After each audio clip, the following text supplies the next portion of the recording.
Have you ever been in Portugal? No. Never. I really would love to go. Okay. Okay. Right. When I travelled when I was 18, we went with 6 people and we were all starting to argue right about the point where we got to Spain, and half the group went to Portugal and I was in the other half that went to Morocco. Bad for you. Have you ever expect to do a film in your country, about your country, with the dimension of Australia? No, I mean, it's beyond imagination, really, on many levels. I mean, 30, 20 years ago, the idea that a Hollywood studio would see the wisdom financially, let alone creatively, in financing an Australian movie to that level was kind of unheard of. But Baz was at a certain point, and people like Nicole, and I think the Australian cast and crew, and just to be there at the right time, the right place, the right time was amazing.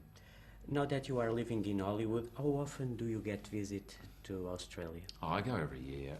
I've been living in Australia now for the last 2 years. I've just done 2 films there, so I never feel like I'm away very much. It becomes a little harder because I have 2 children, and that flight with the kids is a little tough. I mean, we used to go back sometimes for 4 days, 5 days, me and my wife, but now with kids, unless we've got a few weeks, we don't go back. I heard you had to learn to ride horses. It took 1 year. Is it true? Well, the filming was almost a year long. We filmed for 9 months, and I rode every day, but I probably rode every day, I rode every day for about 7 months prior to shooting. So, if you add those 2 together, yeah, sure. Whatever that is. A long time. And also you had to work with high temperatures. Yeah. Well, you're used to that in Portugal. Not 50 degrees. Yeah, no, it was, I actually, well, technically I think it was at TKO, I pretty much fainted on the first day of shooting on location. It's not cool.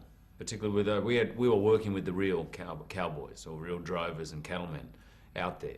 And some of them were extras on the film, and I thought, this is not a good look.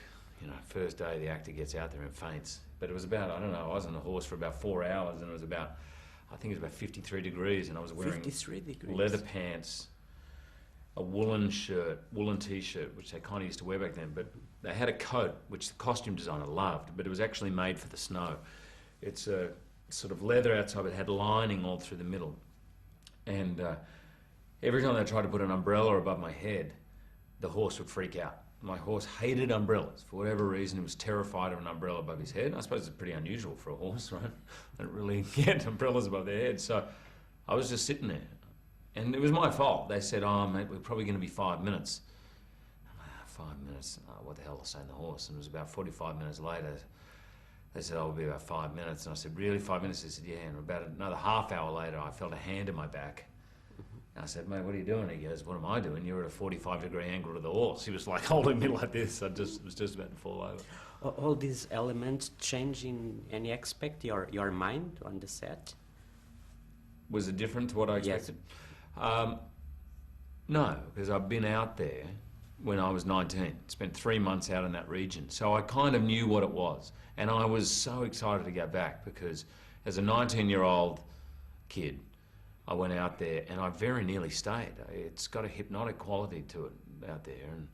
And I was doing a university degree and I was ready to chuck it all in and just live up there and work. And I was building houses with a mate, and it just all seemed like I was having a great time, loving life up there. So going back there was phenomenal. Talking now about your character, do you feel in any way identified with the drover? Or is a completely different person from you?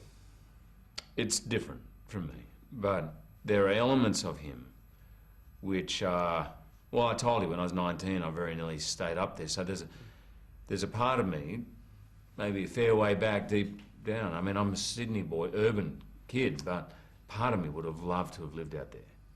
I have a bit of a fantasy dream in my mind of how life could have been just living out on the land. I'm kind of glad I didn't, but playing the role was great fun. And about Nicole Kidman, how is she? In Europe, we see her as cool but cold. True or false? False. Nick is, by the way, incredibly funny. She's incredibly tall, And Yeah, very, very tough. that's a good thing. She's got a kind of regal quality to her, and I've known her for many years, and it doesn't really matter if you're at a barbecue in Sydney or wherever we are, there's always a kind of element to her that is regal. And I think that's sometimes why people kind of see her differently. She's an actor in the very classic essence of the word. At times she can be girly, at times she can be tough, she can be everything. She's incredibly relaxed on set. She's incredibly funny and generous and hardworking. And I think the thing that makes her a movie star ultimately, as well as being a great actor, is there's always an electricity in the air when she's there. And as I said, I've known her for many years offset. Same thing. Whenever she's in a room, it changes. One last question. Now that you are considered the most sexiest man alive, what are your ambitions? I'm retiring. Retire? I mean, that's it. I don't know where else to go from there. I've worked for 40 years to get that title, and now it's time to go into hiding. Hiding.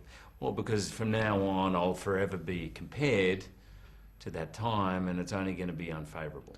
Right? Can you believe this guy was once the... Yeah. Look at him now, and yada, yada, all that. So, like Norma Desmond, I'm just going to retire to a big old house and watch reruns of my old movies. After the Oscar for the best actor, perhaps? No, that doesn't matter. It's Sexiest Man Alive. That's what matters. Okay. That's it. Do it.